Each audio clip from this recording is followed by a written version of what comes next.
Добрый день, уважаемые жители Республики Саха-Якутия. Сложившаяся санитарно-эпидемиологическая ситуация в республике является напряженной. На настоящий момент выявлен 191 случай по данным Управления Роспотребнадзора и зафиксирована новая коронавирусная инфекция. При этом в городе Якутске, в столице нашей республики, выявлено 116 случаев, в Мернинском Улусе 9, в Чурапчинском 8, в Татинском 6, в Алданском, Верхнеколымском, Нерюнгринском и Усть-Алданском по 4 случая. В Верхневилюйском, Вилюйско-Намском и Среднем Колымском по 3 случая. По 2 случая выявлено в Алайховском, Амгинском, Верхоянском, Маленёкском, Сунтарском, Тамбонском и Хангаласских улусах. Необходимо обратить внимание, что все данные, которые представляются во время брифинга заместителя руководителя штаба моего, они представляются исходя из данных Управления Роспотребнадзора после зафиксированных анализов. Цифра, безусловно, может отличаться от тех данных, которые фиксируются при выявлении признаков в районах и улусах нашей республики.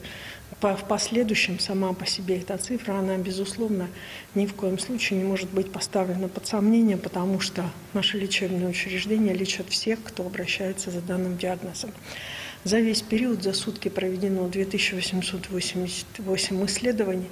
Всего обработан за период пандемии 1 458 тестов. В республику на настоящий момент поступило 501 355 доз вакцин, и первую вакцину сегодня у нас получило 348 257 человек.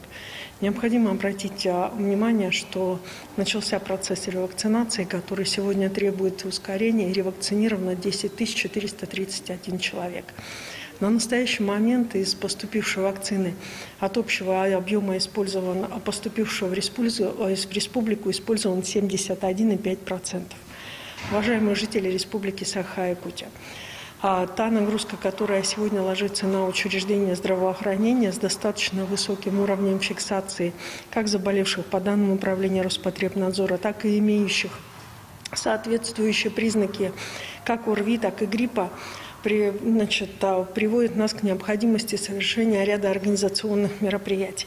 Прежде всего, по настоянию Управления Роспотребнадзора по Республике Саха-Якутия в ряде муниципальных образований оперативными штабами были объявлены карантины как по коронавирусу, так и по гриппу. На настоящий момент, с сегодняшнего дня, карантин и перевод на дистанционное образование был определен для школьников города Якутска.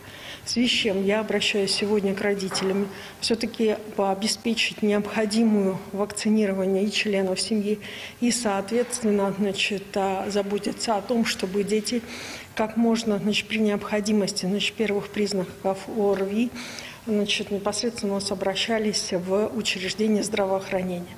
Нагрузка на учреждения здравоохранения выросла, в том числе и по сравнению с прошлой неделей. На настоящий момент усиляются колл-центры и, соответственно, разрешается ситуация по госпитализации. Сегодня будет количество увеличено коек в городе Якутске на 60 мест. Также увеличиваются койки в Мегино-Кангаласском улусе. В Хангаласском улусе уже увеличены койки в Нюрбинском улусе. Вся ситуация находится под контролем оперативного штаба. Информация получается ежедневно, раз в полсутки получается информация по заполнению коек и мониторится непосредственно обращение как в колл-центры, так и на скорую помощь. Уважаемые жители Республики Саха-Якутия, идет процесс вакцинации. В республике достаточно вакцины для того, чтобы снять напряжение, которое сегодня есть в целом среди заболевших новой коронавирусной инфекцией. Практически уже в каждой семье есть заболевшие. Еще те, кто не провакцинировался. Все-таки мы вас ждем на наших медицинских участках, на наших поликлинических участках. Это во многом снизит тот риск и тот уровень заболеваемости, который есть в республике. Благодарим вас за предоставленную информацию. Это был брифинг оперативного штаба по эпидобстановке в регионе, а мы идем далее. И переходим к выпуску новостей. В студии Сергей Михедов. Здравствуйте. Коротко о главном. Идет подсчет ущерба, нанесенного пожарами лесному фонду Якутии. О каких суммах идет речь?